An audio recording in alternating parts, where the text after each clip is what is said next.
Something is stirring, and you already know it. You cannot name it yet. You cannot point to it on a calendar or explain it to the people around you, but there is a pull in your spirit that woke up before you did this morning, a quiet knowing that says the ground beneath your life is beginning to move. And here you are, watching this right now at this exact hour. Hear me when I tell you this. That is not an accident. You did not stumble onto these words by chance. Out of everything you could have been doing, out of 1,000 other voices you could have been listening to, you were drawn here. And heaven does not waste that kind of timing. Because God is saying something to you today, and He is saying it plainly. The next 3 days are going to change everything for you, chosen one. Not next year, not someday, the next 3 days. Type 777 in the comments if you can feel it too. If something in your chest just tightened, if you got that wave of chills down your arms, type it now, because that is your spirit recognizing a word that was written for you before you ever clicked play. Let me tell you what I see. I see someone who has been waiting for so long that they have almost stopped expecting anything to change. You have prayed the same prayer so many times that the words started to feel hollow in your own mouth. You have watched other people get the very things you have been asking God for, and you smiled for them on the outside while something quietly ached on the inside.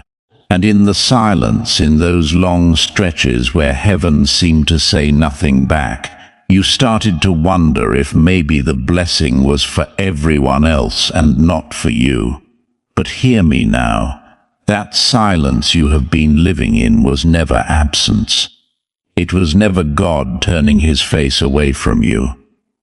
What if I told you that the quiet you resented was the sound of something being prepared? What if the delay you cried over was not a door closing, but a hand holding the door until the exact right moment to swing it wide open? This is not rejection. This is positioning. You are not behind. You are being lined up. The world looks at your life and sees someone who is still waiting, but heaven looks at your life and sees someone who is about to be moved. Think about it. Every time a season felt stuck, every time you begged for it to just hurry up and change, you could not see what was happening on the other side of the wall. You only felt the waiting. But God was counting down the whole time, and the number He was counting down to is closer than you have any idea. There is a reason you feel restless right now. There is a reason you cannot settle, cannot get comfortable, cannot shake the sense that a shift is coming. Your spirit is picking up a frequency your mind has not caught up to yet. Something is at the door, and it has been walking toward you the entire time you thought nothing was happening. So before we go one word further, I need you to do something. I need you to stop carrying that silence like it was a verdict against you. Because it was never a verdict. It was a countdown, and you have almost reached 0. Stay with me, chosen one, because in the next few minutes I am going to show you exactly why the door stayed shut for this long, what God was building in the dark while you were waiting, and what these next 3 days are truly about. And by the time we are done, you are going to understand something about your own life that will change how you carry everything from this day forward. Let me tell you the truth that no one taught you in the middle of your waiting. The delay was never the enemy. The delay was the setup. We have all been trained to read silence as bad news. When the phone does not ring, when the answer does not come, when the years stack up and the thing you asked for still has not arrived, the mind reaches for the cruelest explanation it can find. Maybe I am not favored. Maybe I did something wrong. Maybe God heard everyone else and skipped over me, and that lie settles into the body like a heaviness you carry into every room. But hear me now. That is not the truth. That was never the truth. This is not delay. This is a countdown. And there is an enormous difference between those two things. Delay says nothing is happening. A countdown means something is being timed. Delay feels like abandonment. A countdown means someone is watching the clock on your behalf, waiting for the precise second to move. You thought God had forgotten the request. He never forgot it. He was setting the timer. You see, the world measures your life by what it can see. It sees an empty calendar and calls it stagnation. It sees a prayer that has not been answered yet and calls it a no. But heaven does not measure the way the world measures. What looks like nothing happening on the surface is often the exact place where the most important work is being done underneath. The seed does not look like it is doing anything while it is buried. But buried is not dead. Buried is early. Think about how many times you begged for a season to just be over. You wanted the waiting to end. You wanted the door to open right then on your timeline, in your way. And when it did not, it broke something in your trust. But now let me ask you a harder question. What if the door had opened when you first asked? What if you had received the exact thing you were crying for, at the exact moment you demanded it? You were not the same person then that you are now. You were not carrying what you carry now. You were not ready to hold what God is about to place in your hands. This is not punishment. This is preparation. The silence was not God ignoring you. The silence was God protecting the timing, so that the blessing would not arrive before you were built to survive it. And here is the part I really need you to hear. A countdown always accelerates at the end. Have you ever noticed that? The final numbers move faster than all the ones before them. You wait and you wait and you wait, and it feels like the clock has frozen, and then suddenly everything happens at once. That is where you are standing right now. You are not at the beginning of the wait. You are at the end of it. The slow years are behind you. What is in front of you moves fast. That restlessness you cannot explain, that feeling that you cannot sit still in your own life anymore, that is not anxiety, that is acceleration. Your spirit knows the numbers are getting small. Something in you is bracing for impact, because something in you already senses that the wall you have been staring at for so long is about to become a door. So stop apologizing for how long it took. Stop letting people make you feel like you fell behind because your breakthrough did not follow their schedule.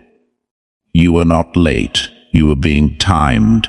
And the God who set the timer does not run out of accuracy at the finish line. He is precise. He is intentional. And he does not waste a single second of what you endured. Every tear you cried in that silence was being counted.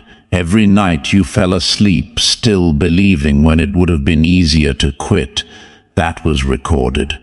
None of it was wasted. None of it was for nothing. It was all being folded into the moment that is now 3 days away from you.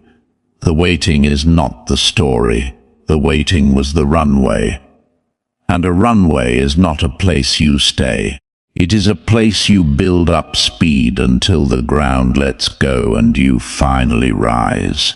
You have been on that runway a long time, but hear me, chosen one.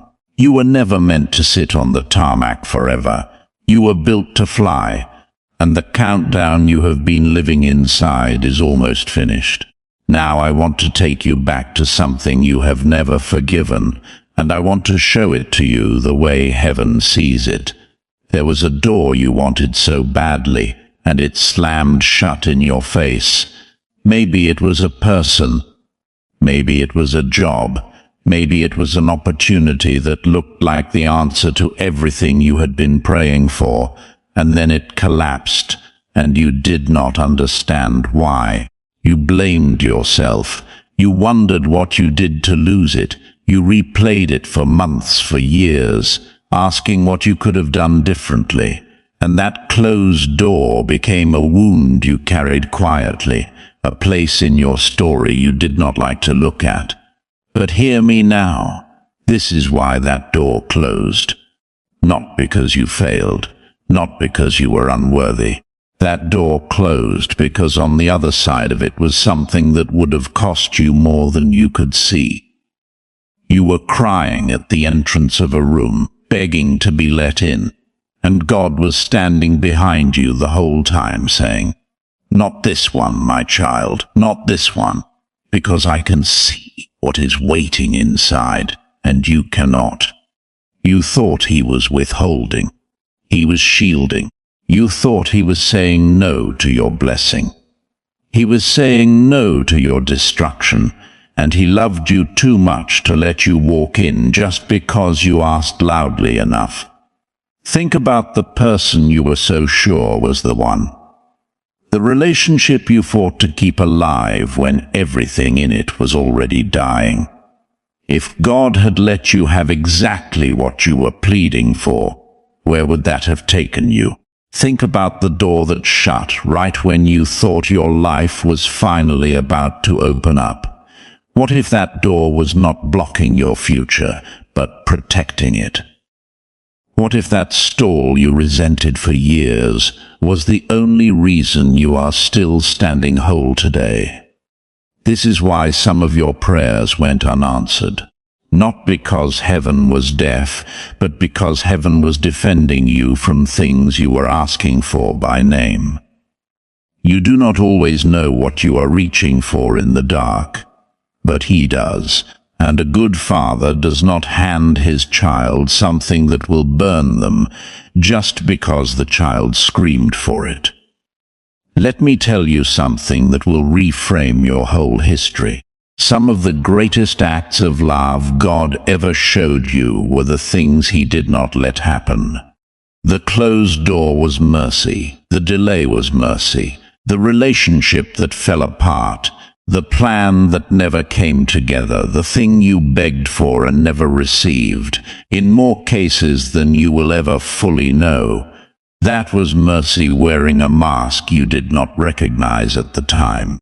And I know that is hard to sit with. Because when you are the one standing in front of the closed door, mercy does not feel like mercy. It feels like loss. It feels like being singled out for disappointment. In the moment, you cannot tell the difference between rejection and rescue. They feel exactly the same from the inside. But time reveals which one it was. And if you look back honestly at your life right now, you can already see it. There are things you thanked God for not giving you. There are doors you are grateful stayed shut.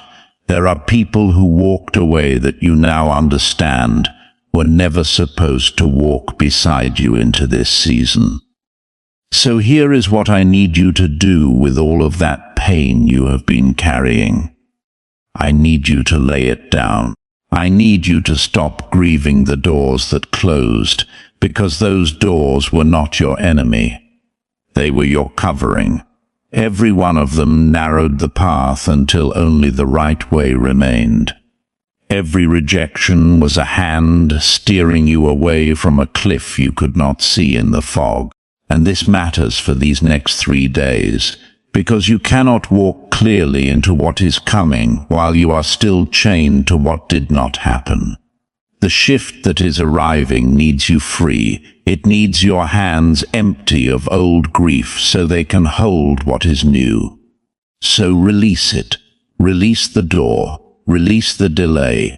Release the version of your life you thought you were supposed to have, because heaven had a better one, and it protected that better one at every turn, even when it broke your heart to be protected. You were never punished, chosen one. You were preserved. And a preserved thing is a thing that was being saved for something. So if the silence was a countdown, and the closed doors were protection, then let me answer the question that has been sitting underneath all of it. What was actually happening in you during all that time? Because something was. You were not just waiting, you were being made. Let me take you to a field. There is a young man out there, alone, watching sheep that are not even his to inherit. His name is David. A prophet had already come to his house and poured oil over his head and called him the future king, the future king. And then what happened? He went right back to the field. He went back to the sheep, back to the dirt, back to the long empty hours, where nothing about his life looked royal at all. Years passed. He was anointed for a throne and handed a shepherd's staff. He was promised a crown and given a cave to hide in. If you had met David in those years, you would have seen a man whose life did not match his calling, and you might have wondered if he heard God wrong. But hear me. Those hidden years were not a detour from the throne. Those were the throne being built inside him before it was ever placed under him. Out in that field with no audience, he learned to fight a lion and a bear that no one ever saw. He learned to worship when no one was clapping. He learned to trust God in the dark so that he could be trusted with a kingdom in the light. The waiting did not delay David's greatness. The waiting is where his greatness was forged, and this is the pattern all through the story.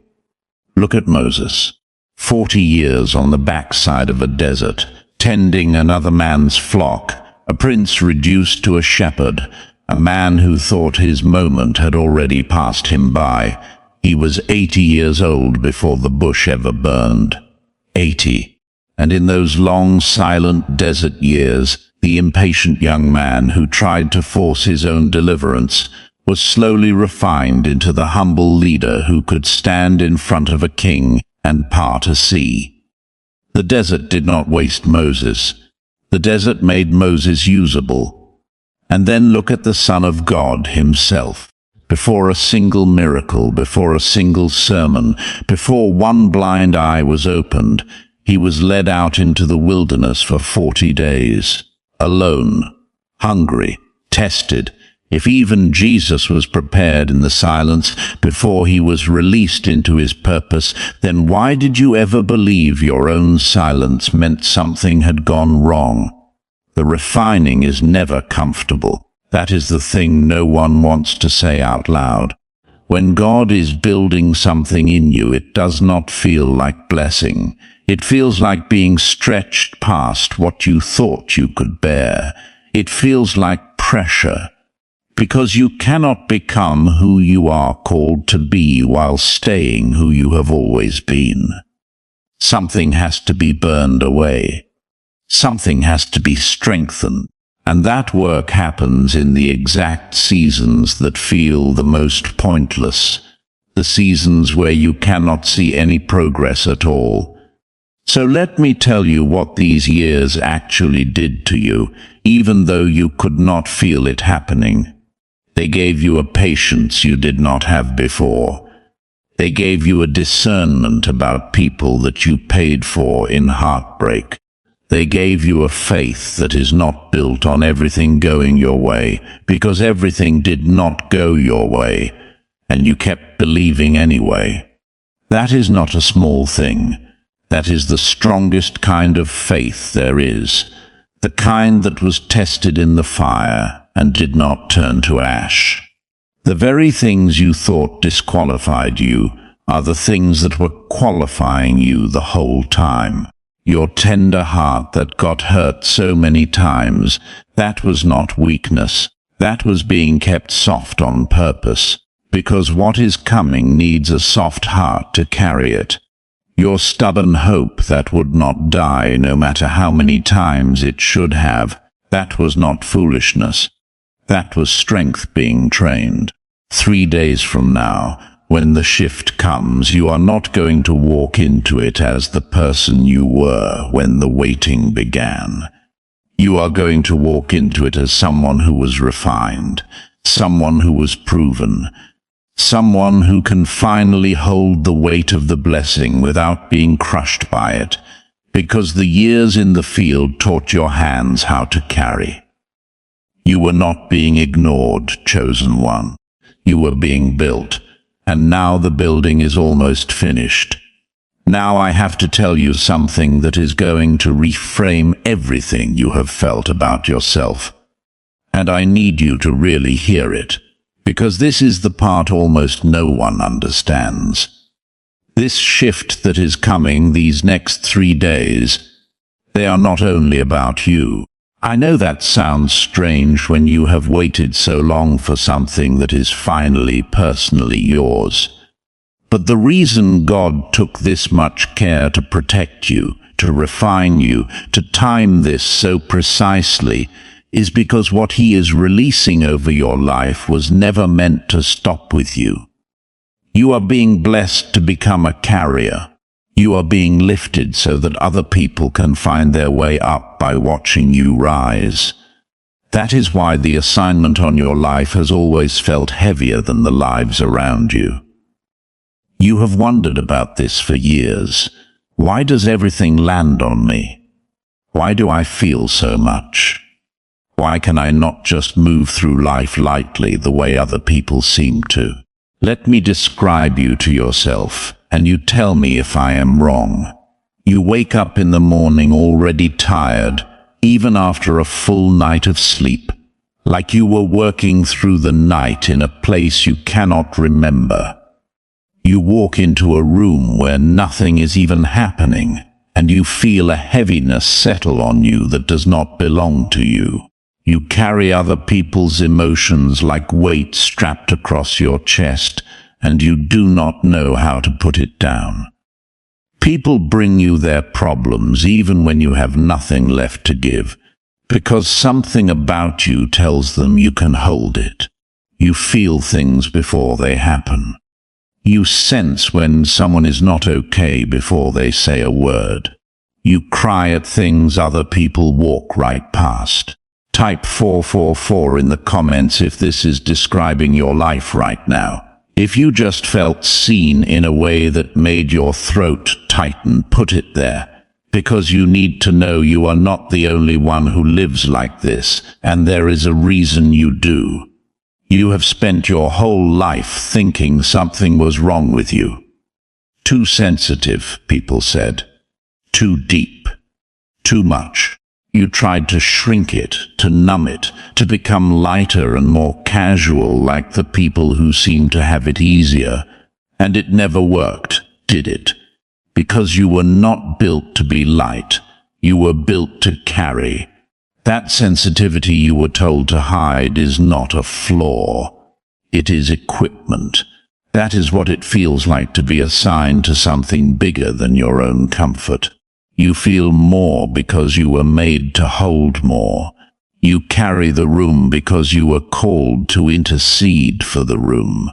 The weight you have felt your whole life was never a malfunction. It was a calling pressing on you before you had the words to name it.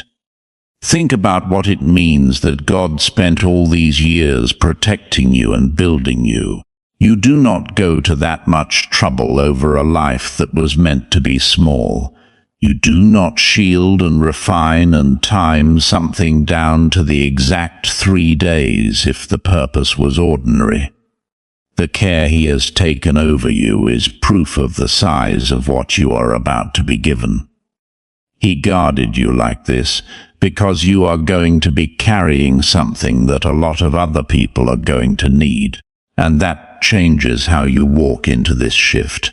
Because if the blessing coming your way was only for you, you could grab it and hide with it. But it is not only for you. There is someone downstream of your obedience.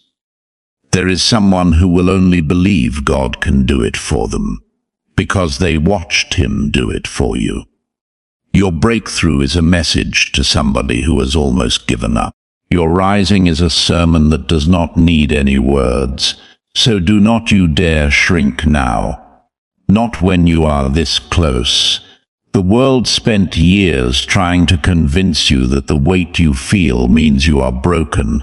But heaven has been telling you the whole time that the weight means you are chosen. Broken people cannot carry.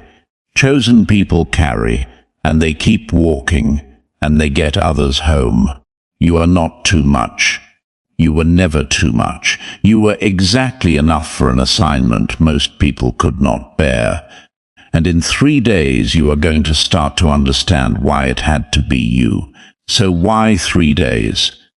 Why not a week? Why not a month? Why does heaven keep pressing that number into your spirit? Let me tell you, because in the story of God, 3 days has always been the space where the impossible turns around. 3 days is where the stone gets rolled away. It is the length of the darkest silence right before the greatest morning that ever broke.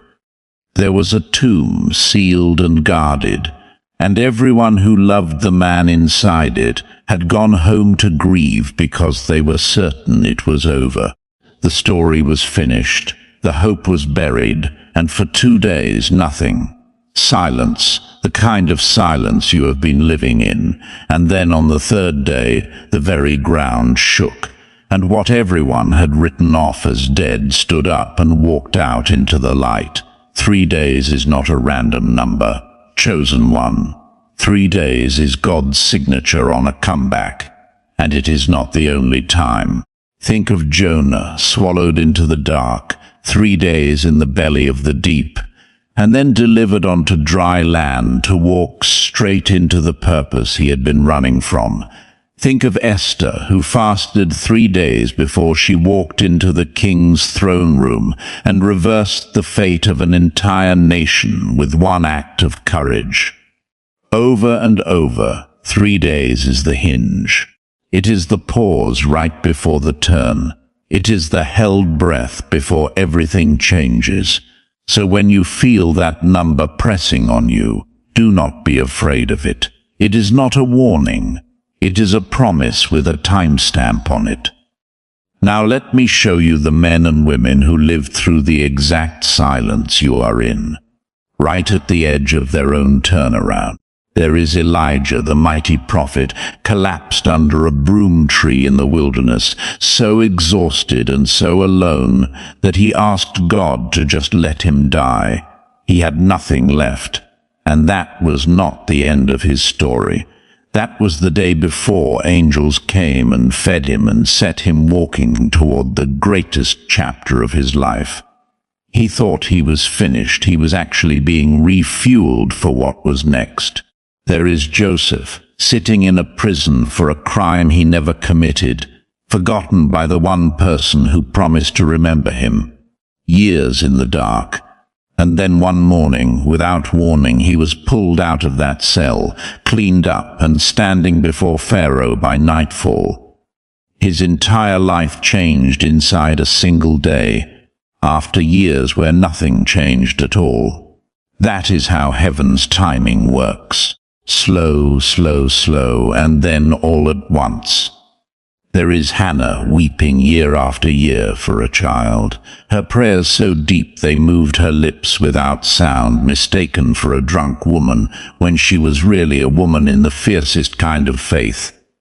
And her turnaround did not just give her a son. It gave the nation a prophet. Her private breakthrough became everyone's blessing. And there is a family standing outside a tomb on the 4th day, a man named Lazarus already gone, and everyone certain the window had closed. But when the stone was moved and the voice called his name, the dead man came out still wrapped in his grave clothes, because it is never too late for the God who set the timer on your life. Do you see the pattern running through every one of them? The turnaround did not announce itself. It did not send a warning. It came suddenly on an ordinary day in the middle of the deepest silence. The people it happened to did not wake up that morning knowing it was the day. They just kept believing in the dark until the light arrived. That is where you are. And I cannot tell you the exact shape it will take. I will not stand here and promise you a specific thing, because heaven does not move on our scripts. But I can tell you the ground is moving. It may come as a door that opens without you forcing it. It may come as a phone call you were not expecting. It may come as a person who reappears, an idea that will not leave you alone, a peace that suddenly settles a thing you have wrestled with for years. It may come quietly, the way most turnarounds actually do. But it is coming. The countdown is nearly at 0. And the God who has never once been late to his own promises is about to prove to you that the silence was never the end of your story. It was only the pause before your third day. So now the real question. If the shift is this close, what do you do with these 3 days? Because the turnaround is God's part, but there is a part that belongs to you. And how you carry yourself right now matters more than you know. A blessing can be at the door, and a person can still miss it because they were not ready to receive it. I do not want that to be you. So let me give you what to do. First, guard your prayer, but change the tone of it. For years you have prayed like someone begging at a locked door. Starting today, pray like someone whose door is about to open. Stop asking God to hear you as if he has been ignoring you, and start thanking him for what is already on the way. The shift from pleading to expecting is not a small thing. It changes how you stand. It changes what you notice. Pray like it is coming, because it is. Second, pay attention to the small things. Turnarounds rarely arrive with trumpets. They come as a nudge, a quiet thought that will not go away, a name that keeps coming to mind, an unexpected invitation that seems too minor to matter. In these 3 days, treat the small things as holy. Do not rush past them. The door you have been waiting for might be hiding inside something that looks ordinary. Slow down enough to see it. Third, stop closing your own heart out of fear. This is the one that traps so many people right at the finish line. You have been hurt so many times that you have learned to protect yourself by expecting nothing, and you call it being realistic. But a closed heart cannot receive. If you brace against disappointment hard enough, you will also brace against the very blessing you asked for. Let your heart stay open even though it is scared. Open is how things get in. Fourth, stop explaining yourself to people who were never assigned to understand you. You have spent so much energy defending your path, justifying why you are still waiting, trying to make people who left comfortable with a life they were never meant to walk in. Let that go. In these 3 days, close your mouth to the doubters and open it only to God. You do not owe the whole world a report on your season. Protect your peace by protecting your words. Fifth, make room. This is a spiritual law that almost no one obeys. You cannot receive something new while your hands and your life are still full of the old. If you are asking for a new thing, start living like it is coming. Clear the space. Let go of the grudge you have been rehearsing. Forgive the person you have been carrying. Release the dead thing you keep trying to revive. An open hand can be filled. A clenched fist cannot. Make room, and heaven will know exactly where to put what it is bringing. Sixth, watch what you say about your own life. Your words are not decoration. They are seeds, and this is a delicate season to be planting. Do not stand at the edge of your breakthrough, cursing your own future with your mouth. Stop saying nothing ever works out for you. Stop declaring that you are always the one who gets left behind. Speak like someone who is 3 days from a turnaround, because you are, and your own tongue can either water the ground or salt it. Choose the words that agree with what heaven is doing. And seventh, this is the hardest one. Be willing to move before you can see the whole path. When the shift comes, it will probably not hand you a map. It will hand you one step, and you will want to wait until you can see the second and the third and the 10th step before you lift your foot. And that hesitation is exactly what makes people miss their moment. Faith walks with only enough light for the next step. When God says go, you go, even if go only makes sense for the first few feet. The rest of the road appears as you walk it. It does not appear while you stand still. Do these things, and you will not just survive these 3 days. You will be positioned to catch everything they carry. You will be the person whose hands were open, whose heart was ready, whose words agreed with heaven, whose feet were willing to move. And when the turnaround comes, you will not fumble it because you are still arguing with your own past. You will step into it clean. You have waited too long and been refined too deeply to trip at the threshold. So do not just wait out these 3 days. Steward them. Carry yourself like the chosen one you are. Because the way you walk into a blessing determines how much of it you get to keep. So let me speak this over you now before you go, because this is not just a message. This is a word meant to be sealed over your life. I declare over you, chosen one, that the silence is ending. I declare that the long season of waiting has done its work, and the countdown that has been running in the unseen is almost at 0.